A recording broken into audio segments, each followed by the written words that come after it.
This is how Freemasons recognize each other. The methods of the Freemasons are cloaked in mystery. This has given rise to speculations about what members truly conduct behind closed doors. And not all the rumors are favorable. So what really is the truth? Fortunately, dear viewer, we have the answers. These are 40 of the most frightening, interesting, and odd regulations that Freemasons must obey. Some of them make it rather simple to recognize members while they're out and about.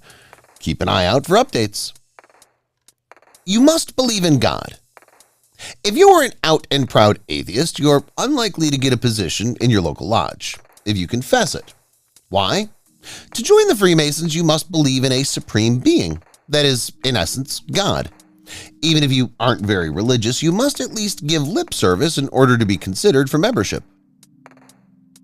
Don't speak without permission. Would your friends and family characterize you as a blabbermouth? You should practice holding your tongue. When degrees are mentioned, Freemasons must remain silent. In some cases, only the Worshipful Master may give you permission to speak. Oh, and no whispering is permitted. There are specific greeting rituals.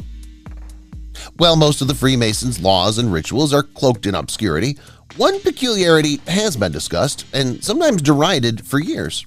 Yes, we're talking about the secret handshake. But there are more than one. It all depends on your status within the business, since the greeting you should use varies as you advance through the levels. This is just one of the many ways members may recognize one another outside of meetings. Don't turn your back on the Worshipful Master. As the title suggests, the Worshipful Master is the de facto head of a Freemason lodge. That implies he deserves to be treated with dignity. Members must thus turn to face the Worshipful Master before speaking to the chamber. Don't turn away from him, since this is a major no-no. Leave outside quarrels behind. We don't always get along with everyone we meet, but bad blood has no place in the Freemasons. Yes, if two members disagree, they cannot bring their disagreement to the lodge. Any ill will must be left at the door, since it has the potential to create disturbance. Don't take advantage of the group. A Freemason called Michael told the BBC in 2018 that the organization isn't meant to give you excessive power. We come from all walks of life and professions, he said, but it becomes a network. However, the network is not to be exploited for personal gain. That's something they emphasize. You shouldn't turn down requests. You're aware that courtesy goes a long way, right? And the same is true of the Freemasons. It's in a member's best advantage to cooperate if they're requested to do anything.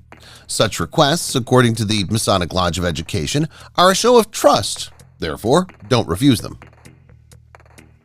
Smoking in lodges is forbidden. If you've just become a Freemason and like the occasional cigarette, you should absolutely consider this point. According to the Masonic Lodge of Education, in most lodge rooms, it is considered very disrespectful to smoke while ceremonies are taking place. Even if your town's laws allow you to smoke inside, you should light up outdoors. Trials can take place. Yes, trials do take place in lodges when persons are accused of breaking Masonic laws. In such instances, everyone in the building is compelled to constitute an impromptu jury. However, no lawyers are engaged. Instead, the accused and the defendant take on the roles of defendant and prosecutor, respectively. Isn't it an interesting process? Stand up when you talk. Remember how your professors used to have you stand in front of the class to read something? Wasn't it horrible? If Freemasons wish to speak in the lodge, they must relive that experience. Members cannot just remain seated, since doing so would be considered as disrespectful to the Worshipful Master. Always wear your apron. Freemason lodges, like other members-only groups, have their own dress rules. This includes aprons, which are one of the organization's most identifiable features.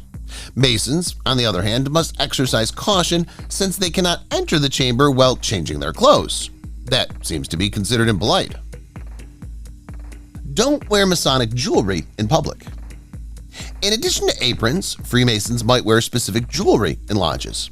These eye-catching rings and pins, however, cannot be utilized for other outdoor activities. That's a big no-no. Maybe because these artifacts identify you as a Mason to others in the know. However, Freemasons are not the only people who have been publicly chastised.